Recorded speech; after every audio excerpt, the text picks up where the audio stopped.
क्या भारत बांग्लादेश को सौंप देगा शेख हसीना को?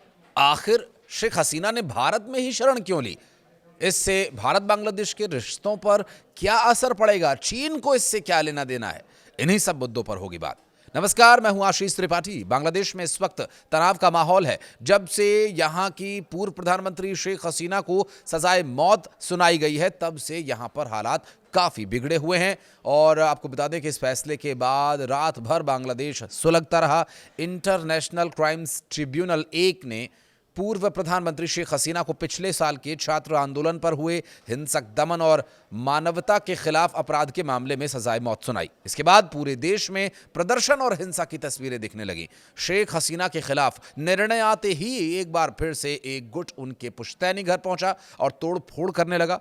ग्रेनेड बॉम्ब्स तक फेंके जाने की घटनाएं सामने आने की बात कही जा रही है और 2 लोगों की इस दौरान मौत भी हुई। दरअसल बांग्लादेश जब भारत से अपदस्थ शेख हसीना और पूर्व गृहमंत्री असदुज्जामान खान कमाल को तुरंत प्रत्यर्पित किए जाने का आग्रह किया गया था, उस वक्त ये कदम एक विशेष न्यायाधिकरण द्वारा मानवता के विरुद्ध अपराधों के लिए उनकी अनुपस्थिति में सजाए मौत सुनाए जाने के कुछ ही घंटों बाद सुनाया गया था। और विदेश मंत्रालय ने सरकारी समाचार एजेंसी BSS द्वारा जारी एक बयान में कहा गया कि हम भारत सरकार से इन दोनों दोषियों को तुरंत बांग्लादेशी अधिकारियों को सौंपने का आग्रह करते हैं। भारत ने शेख हसीना के खिलाफ ढाका की अदालत के फैसले पर प्रतिक्रिया भी दी और बांग्लादेश को आश्वासन दिया कि वो पड़ोसी देश में शांति, लोकतंत्र और स्थिरता को ध्यान में रखते हुए सभी हितधारकों के साथ रचनात्मक रूप से बातचीत करेगा।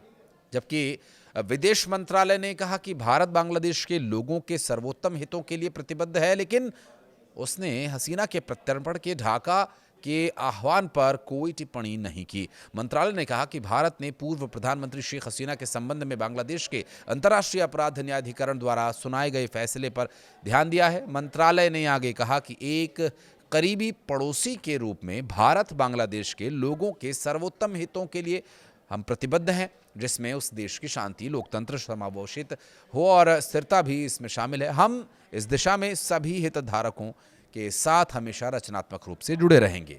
शेख हसीना की पार्टी ने इस पर चुप्पी तोड़ी और अवामी लीग पार्टी के नेताओं ने कहा कि वे तभी वापस लौट सकते हैं जब राजनीतिक समावेश हो और उम्मीद करते हैं कि भारत उन्हें आश्रय, साथ ही सम्मान, सुरक्षा देना जारी रखेगा। अब दुनिया भर के 102 पत्रकारों की तरफ से शेख हसीना के मामले पर प्रतिक्रिया आई और इसमें इस फैसले के खिलाफ गंभीर चिंता व्यक्त की गई और चेतावनी भी दी गई कि देश के अंतर्राष्ट्रीय अपराध न्यायाधिकरण की पक्षपाती और अपारदर्शी न्यायिक प्रक्रिया बांग्लादेश में कानून के शासन के लिए बहुत गंभीर खतरा है। इस संयुक्त बयान को अवामी लीग ने अपने इंटरनेट मीडिया प्लेटफॉर्म X पर पोस्ट भी किया, जिसमें कहा गया कि हाल के हफ्तों में ICT से जुड़े माहौल ने न्यायपालिका की स्वतंत्रता पर गंभीर सवाल खड़े कर दिए हैं। विभिन्न पक्षों के सब बयान जो न्यायिक कार्रवाई में विसंगतियां, पारदर्शिता का अभाव और राजनीतिक प्रभाव के स्पष्ट संकेत, इन सब ने मुकदमे की निष्पक्षता में जनता के विश्वास को कमजोर किया है। जब न्यायपालिका स्वतंत्र रूप से काम करने में असमर्थ होती है तो लोकतंत्र, मानवाधिकार और कानून का शासन गंभीर खतरे में पड़ जाता है। बयान पर हस्ताक्षर करने वालों ने फैसले को तत्काल रद्द किए जाने और सभी न्यायिक कार्यवाहियों को पारदर्शी और निष्पक्ष बनाए जाने की मांग की है। बांग्लादेश के सरकारी विश्वविद्यालयों के लगभग 1001 शिक्षकों ने भी शेख हसीना के खिलाफ फैसले को खारिज कर दिया और इसे मनगढ़ंत और झूठा हास्यास्पद मामला बताया है। उन्होंने कहा कि ICT कंगारू कोर्ट में तब्दील हो गई है। तो वहीं पड़ोसी देश